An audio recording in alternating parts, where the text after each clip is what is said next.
আমরা যা পারি তাই করব, নিজেরটা নিজে করব, নিজেরা খাবো, নিজেরটা করবো, দরকার পরকে আমরা খাওয়াবো। আমরা আসার পরে অন্তত বলতে পারি খাদ্য নিরাপত্তা নিশ্চিত, শিক্ষা থেকে শুরু করে সব রকম ব্যবস্থা যখন আমরা করেছি, এবং আমি নিজে আপত্তি জানিয়েছি যে এটা আর এখানে বাংলাদেশে থাকবে না, আমরা তো তোমাদের কাছে হাত পাতবো না, এই নামটা সরাতে হবে। এখন সরে গেছে, মনে হয় সরে গেছে না, খোঁজ নিতে হবে, দেখো তো, এখন বোধহয় দেয় না।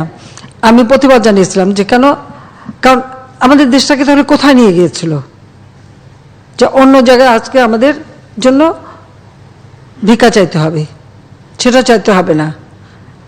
যার জন্য আমি বলেছি 1 ইঞ্চি জমিও আমাদের অনাবাদি থাকবে না, আমরা যা পারি তাই করব, নিজেরটা নিজে করব, নিজেরা খাবো, নিজেরটা করবো, দরকার পরকে আমরা খাওয়াবো, সেটাই আমাদের লক্ষ্য হওয়া উচিত। কারণ আমাদের জমি উর্বর, আমাদের এই যে বিরাট জনসংখ্যা আছে, একটু আমরা বর্তমান যুগে যান্ত্রিক যুগ, আমরা যান্ত্রিককরণের দিকে যাচ্ছি, আমাদের উৎপাদন বাড়ানোর দিকে আমরা যাচ্ছি, কোনো কাজে কোনো লজ্জা নেই। যখন করোনার সময় ধান কাটার লোক পায় না, আমি আমার ছাত্রলীগকে বললাম তোমরা যাও ধান কাটতে যাও, সব চলে গেল ধান কাটলো, তুমিও কাটছো, হ্যাঁ, তাহলে দেখো এতে কি কোনো অমর্যাদা আছে? কোনো অমর্যাদা নাই। নিজের কাজ করতে অমর্যাদা কেন থাকবে? থাকবে না।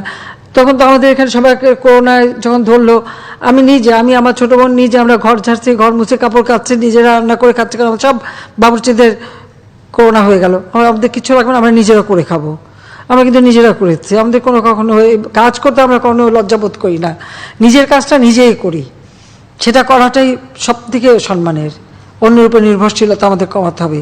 তা আমি চাই, আজকে আমি ধন্যবাদ জানাই আমাদের ক্যাবিনেট সচিব সহ ক্যাবিনেট ডিভিশন, এবং যারা এই যে আমার চোখে বঙ্গবন্ধু, এটা আমি মনে করি আমাদের ছোট শিশুদের ভিতরে এই যে একটা আদর্শ, স্বাধীন বাংলাদেশের আদর্শ, সেই চেতনাটাই গড়ে উঠবে, যাতে তারা লেখাপড়া শিখে এই দেশকে এগিয়ে নিয়ে যাবে।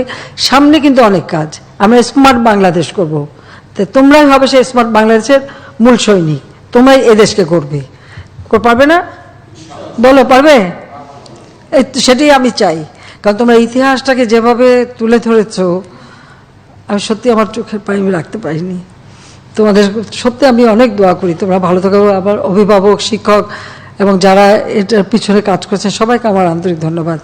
আজকে খুব ভালো লাগলো তোমাদের সাথে গল্প করতে পেরে, এবং এই অনুষ্ঠানটার জন্য আবারও আমি সবাইকে ধন্যবাদ জানাচ্ছি এত চমৎকার একটা অনুষ্ঠান করার জন্য।